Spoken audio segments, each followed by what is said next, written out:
I talk a lot about how messed up health insurance is in America, but the basic business model is simple. They collect your monthly premium, then make it as hard as possible to actually use the coverage you're paying for. So that includes denying claims, overcharging on purpose or accident, maybe, and then forcing you to spend hours on hold, faxing forms, appealing decisions. And this practice is because they know most people will eventually give up. Of course, also in America, your health insurance is usually tied to your job. So you lose your job, you lose your health insurance. There are some situations you can pay to keep coverage. There's like expensive COBRA coverage, or you can get it yourself via the Affordable Care Act, aka Obamacare. But again, those aren't easy to navigate or cheap.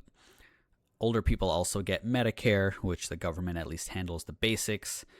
But again, there's complexity with these Medicare Advantage plans by private insurance, which a lot of us kind of call Medicare take advantage of the elderly.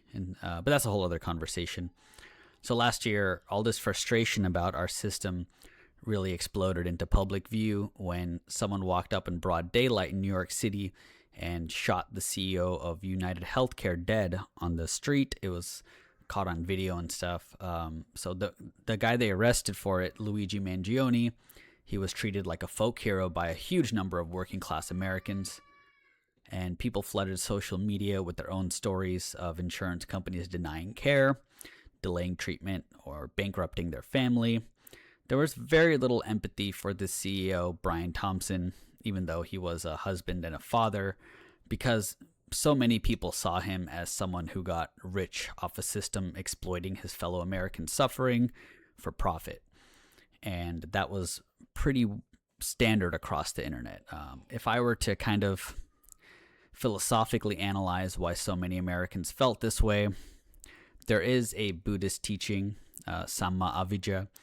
It's like the right livelihood. So it's like a morality thing. I don't get too deep into it. I'm not an expert, but it's basically like you should be able to earn a living without harming others. So when I look at America, it seems like a lot of Americans feel he did the exact opposite. So he made a very good living off of harming others. And it was an interesting topic because when this happened, insurance companies even started scrubbing or hiding the public profiles of their top executives out of fear of copycats. Normally you have like the About Us or like the, board members or whatever, their picture and stuff.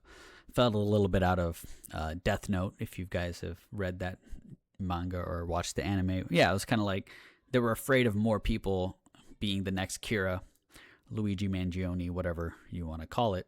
It's probably a pretty decent analogy if you know those. But so the big twist was last week that Luigi Mangione pled guilty to 2 federal stalking charges. I think the murder charge was dropped earlier due to some technicalities, but he pled guilty despite thousands of people online apparently ready and willing to give him alibis. I think every post about Luigi Mangione on Reddit comes up with like top posts are like, no, he was at my house and stuff like that. Again, this ties into the greater aspect of kind of Americans felt that this guy is fighting for them as kind of a folk hero rather than a cold-blooded murderer. There's been some legal analysis too of why he did this. There's something called double-jeopardy, that you can't be tried for the same crime twice. I don't know if that's going to work for this. I'm not a lawyer, but if this is a legal tactical move, I'm sure there's other analysis online about this. There's the federal charge, and now there's also a New York trial set to start September 8th. So that murder trial, if he's already been tried for this, he's trying to get it dismissed. So maybe.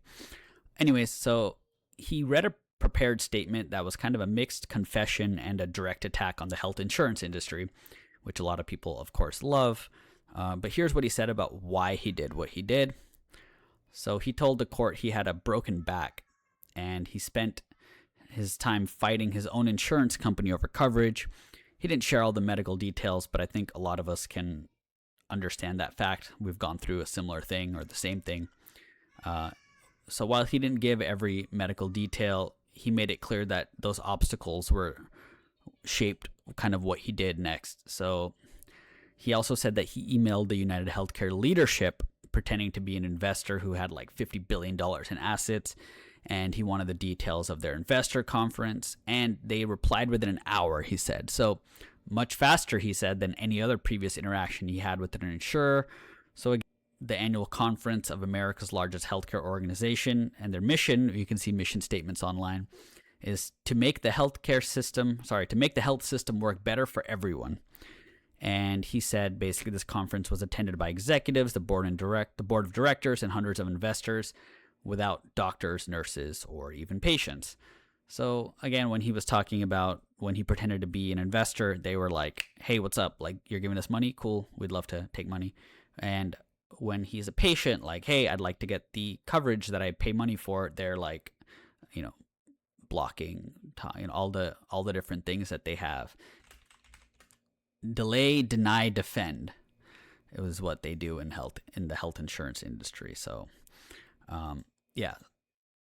So he also admitted that he used a 3D printer to make part of a gun.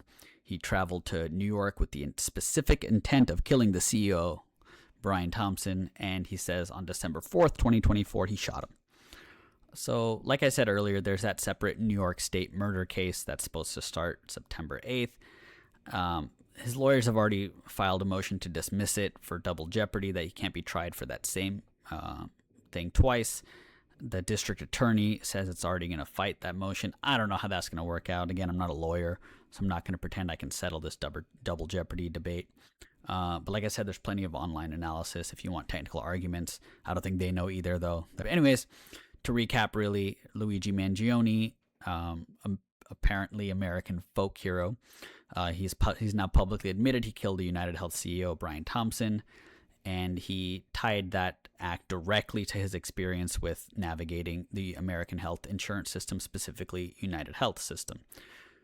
And I believe that they also led all the other health insurance companies in denials, but I'm not going to say that they're worse than anyone else. They're all pretty much doing the same thing of collect premiums, deny coverage as much as possible, etc., for profit. But so the federal sentencing is going to be set for December 18th. So that's about 4 months from now. And the state case is going to start soon. So to me, kind of the larger conversation is really why so many people reacted the way they did to this crime.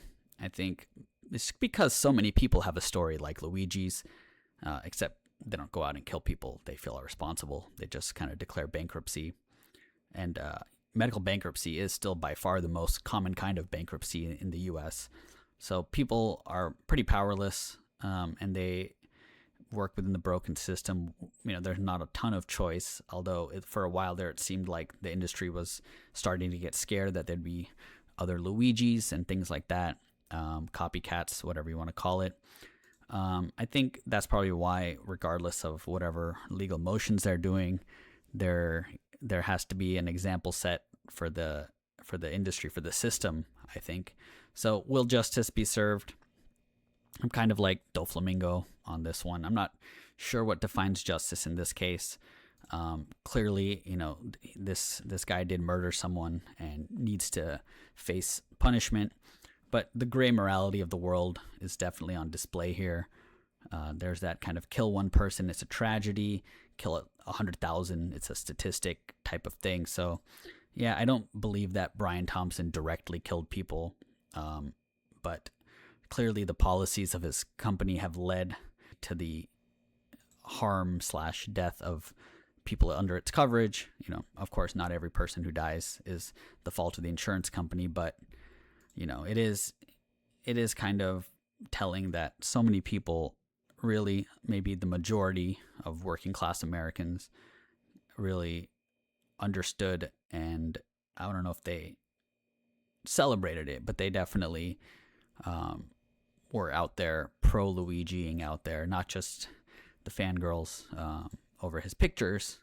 But anyways, I'll end with a quote, one of my favorite ones about many that live deserve death. Some that die deserve life. Do not be too eager to deal out death in judgment. So, all right, so that's an update here on Luigi. We'll see what happens next here, and I'll see you in the next one.